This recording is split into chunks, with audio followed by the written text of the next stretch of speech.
चलो अब हम तीसरे चैप्टर देखते हैं। उसके अंदर आयोजन के घटक के बारे में पढ़ना है कि आयोजन एक बौद्धिक प्रक्रिया बुद्धि के द्वारा लिए जाने वाला काम होता है।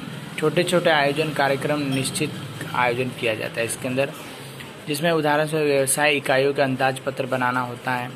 सर्वप्रथम कार्य इसका माना जाता है। इसका पहला उद्देश्य पढ़ेंगे तो पहला क्या उद्देश्य है? उद्देश्य निश्चित करना होता है, मतलब उद्देश्यों के निश्चित पूर्ण करना आवश्यक व्यवसाय इकाई का लक्ष्य प्राप्त करना तय करते हैं और समय इकाइयों के संभावित करने वाले के प्रत्येक ध्यान रखा जाता है, जिसके लिए क्या वास्तव में ही होना चाहिए और महत्वाकांक्षी नहीं होना चाहिए। मतलब कि क्या होता है कि इसमें लाभ कमाने के उद्देश्य से लोग करते, कुछ सेवा भाव के उद्देश्य भी क्या आयोजन किया जाता है। ठीक है। अब व्यूह रचना के बारे में आयोजन के लिए आयोजन में तय किए जाने वाले उद्देश्यों के पूर्ण करने के लिए उपयोग में जाने वाली ये युक्त अर्थात व्यूह रचना मानी जाती है।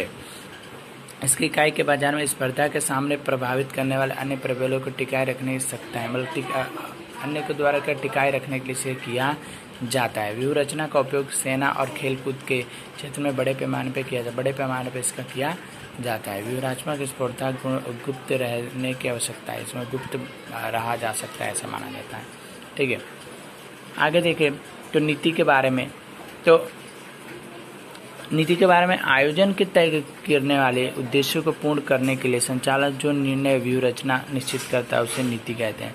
और आयोजन को पूर्ण करना है और जिसके लिए जो किस प्रकार से कौन सा काम किस प्रकार से करना है उसके लिए जो रूल्स रेगुलेशन नीति बनाई जाती है उसको नीति के रूप में गिन सकते हैं।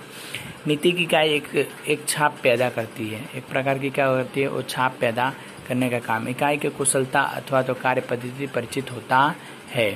ठीक है। अब पढ़ेंगे पद्धति और विधि। कार्य पद्धति में इस कार्यक्रम को पूर्ण करने की व्यवस्थित दर्शाता है, मतलब व्यवस्थित रूप से कार्य किया जाता है।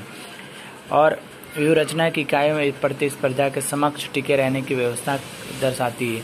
निश्चित उद्देश्य के प्रकार से पूर्ण किया जाता है। इकाई की जानते हैं कि जब विधि तय किया उद्देश्य को किसी भी प्रकार पूर्ण करना है तो मार्ग बताती है और बताती, मतलब कि इसको किस प्रकार से करना है, कौन सी विधि से करना है, इसका क्या मार्ग दर्शाने का काम करती है, बताने का कार्य करती है, जो सरलता से और सही समय पर पूरा हो सके। ठीक है। पांचवा देखेंगे तो नियम के बारे में। तो नियम योजना में सुनिश्चित किए गए कार्यक्रमों के पूर्ण करने के लिए नियमित आवश्यक है और नियम विविध निश्चित करते हैं और स्पष्ट जानकारी देते हैं। मतलब जो नियम होते हैं तो ये जो कार्य होते हैं उसको विविध रूप से पूर्ण करके स्पष्ट कर देते हैं। इसलिए कर्मचारी का अनुशासन स्थापित होता है तो उसके उद्देश्य प्राप्ति और निरीक्षण का कार्य सुगम होता है। मतलब उद्देश्य प्राप्ति और जो निरीक्षण का काम होता है चेकिंग का काम होता है सरल पड़ जाता है। कार्य के घंटों के दौरान कर्मचारी को मोबाइल का उपयोग नहीं करना है, इकाई के धूम्रपान नहीं करना है, मतलब कि इस तरह की जांच की जाती है, रूल्स रेगुलेशन है जिससे काम भी जल्दी होता है। छठा देखेंगे तो अंदाज पत्र इकाई में निर्धारित उद्देश्यों को पूर्ण करने के लिए अंकुश के माध्यम के रूप में अंदाज पत्र का उपयोग करते हैं। मतलब कि क्या होता है अंदाज पत्र के द्वारा हम लोग क्या कोई कार्य उद्देश्य जो होता है निश्चित कर सकते हैं। विविध प्रकार के अंदाजों जैसे कि पूंजी खर्च अंदाज पत्र, उत्पादन खर्च अंदाज पत्र, विक्रय अंदाज पत्र, मतलब बहुत सारे जितने दिए गए सभी विविध प्रकार के खर्चों में गिन दिए जाते हैं। इनको पहले तैयार करना पड़ता है। इनको तैयार करने के बाद कौन सा काम किस प्रकार और कब कैसे करना है तो पता चलता है। अब अंदाज पत्र के लिए प्रक्रिया पर हम नियंत्रित कर सकते हैं जिस संचालन के कार्य क्षेत्र में बना रहता है, मतलब संचालन के कार्य क्षेत्र में क्या बना होता है, जिसमें निर्धारित मापदंडों के साथ तुलना करने से विचलन दिखाई देता हो तो सुविधा उपाय आवश्यक है, मतलब इसकी सुविधा करने का उपाय आवश्यक है अगर विविध रूप से का देखा जाए तो। अब इसमें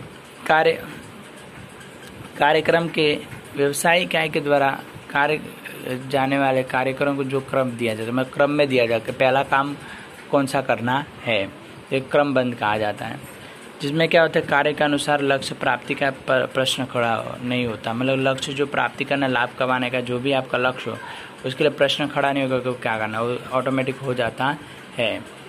आगे देखें तो संचालन के कार्यक्रम के अनुसार हो रहा है या नहीं ये देखने का है। और एक संचालन जो कार्य होता है उस कार्य से हो रहा है कि नहीं, वो शाम को ऑटोमेटिक पता चलता है काम करने के बाद कार्य करो के, क्योंकि वो जितना सौंपा था उतना पूरा होता है, तो जितना निश्चित होगा उतना कार्य पूरा हो जाता है, तो उस हिसाब से क्या समय पूरा हो सकता है। ठीक है, आगे देते उनके निर्धारित उत्पादन तुलना में उनके दिखाई देने वाले तो सुधारात्मक आवश्यक, मतलब सुधारात्मक आवश्यक हो तो सुधारना जरूरी होता है।